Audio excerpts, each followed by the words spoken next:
नमस्कार दोस्तों, आज हम बात करेंगे इलेक्ट्रिकल सेफ्टी के बारे में। तो इस वीडियो को शुरू करने से पहले अगर आप इस चैनल पर नए हो तो इस चैनल को सब्सक्राइब करें। तो चलिए आज के अपने टॉपिक पे आते हैं। आज का अपना टॉपिक है इलेक्ट्रिकल सेफ्टी। तो सबसे पहले हम जानते हैं कि विद्युत होता क्या है, इलेक्ट्रिसिटी होता क्या है। एक क्लोज सर्किट में कंडक्टर्स के द्वारा इलेक्ट्रॉन्स ट्रेवल करते हैं, उसे इलेक्ट्रिसिटी कहते हैं।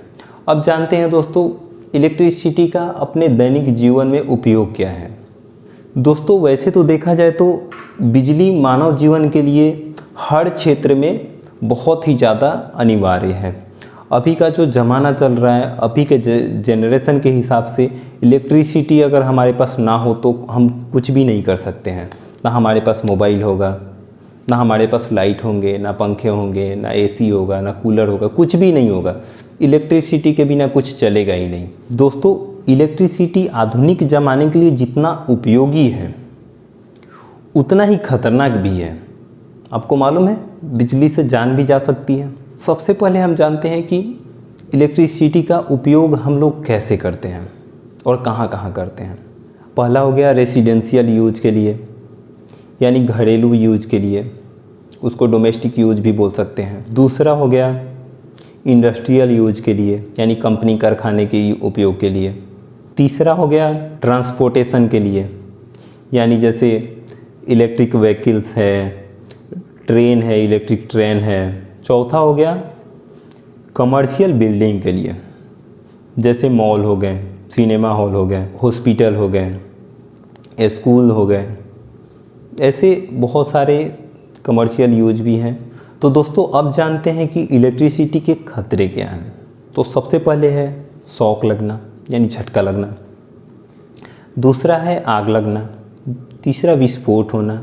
चौथा आर्क फ्लैश होना। पांचवा बिजली के कारण जल जाना। तो दोस्तों अब हम जानते हैं इलेक्ट्रिसिटी के खतरे क्या हैं। तो इलेक्ट्रिसिटी के दो तरह के खतरे होते हैं, एक प्राइमरी हैजार्ड, दूसरा सेकेंडरी हैजार्ड। प्राइमरी हैजार्ड में आता है दोस्तों बिजली का शॉक लगना, यानी झटका लग जाना। अब झटका लगने के बाद जब आदमी गिरता है और गिरने के बाद जब कभी पैर टूट गया, हाथ टूट गया, सर फूट गया या कुछ और हो गया, शॉक लगने के बाद कुछ और हो गया, उसको सेकेंडरी हैजार्ड बोलते हैं। यानी कि शॉक लगा और आदमी झटका लगने के बाद गिरा और गिरने के बाद उसका हाथ टूट गया, समझ लीजिए, या पैर टूट गया या सर फूट गया, तो उसको हम लोग सेकेंडरी हैजार्ड बोलते हैं। दूसरा है आर्क फ्लैश। दोस्तों आर्क फ्लैश तब होता है जब दो लाइव वायर के बीच में अगर कोई कंडक्टर आ जाता है तो उस समय आर्क फ्लैश होता है। आर्क फ्लैश दोस्तों बहुत खतरनाक होता है। आर्क फ्लैश से बचने के लिए अपने को आर्क फ्लैश सूट पहनना पड़ता है।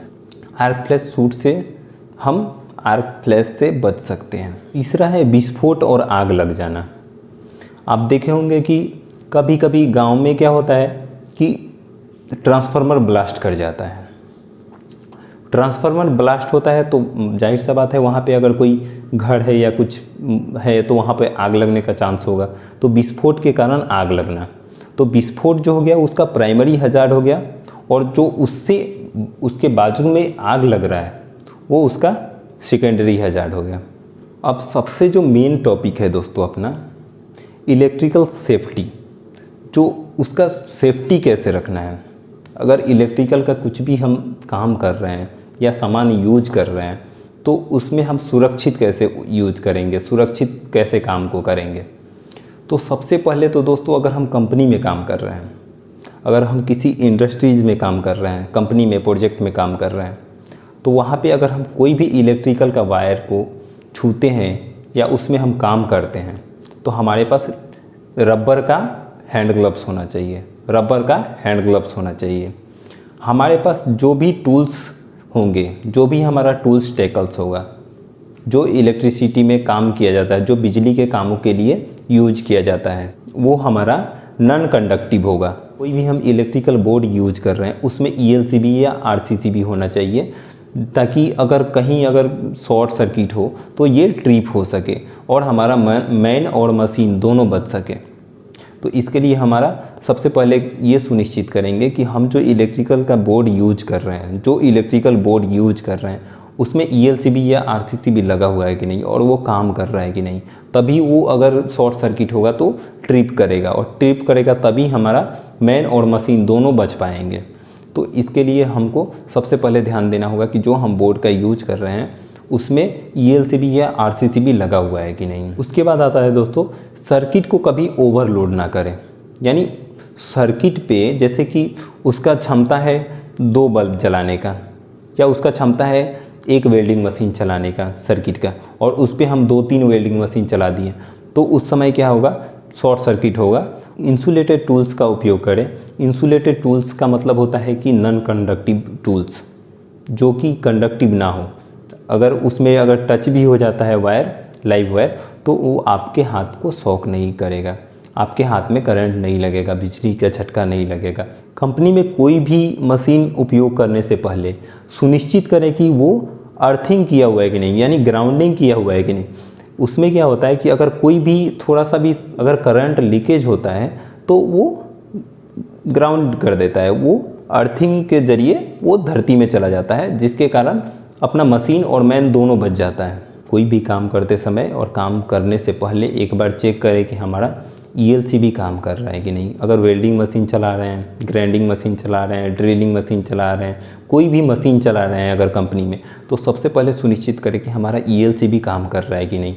ELCB अगर काम नहीं कर रहा है तो हमको वो मशीन नहीं चलाना है, क्योंकि कुछ भी हो सकता है, वो ट्रिप नहीं करेगा और शॉर्ट सर्किट हुआ तो हमको लग भी सकता है और हमारा उस समय जान भी जा सकता है।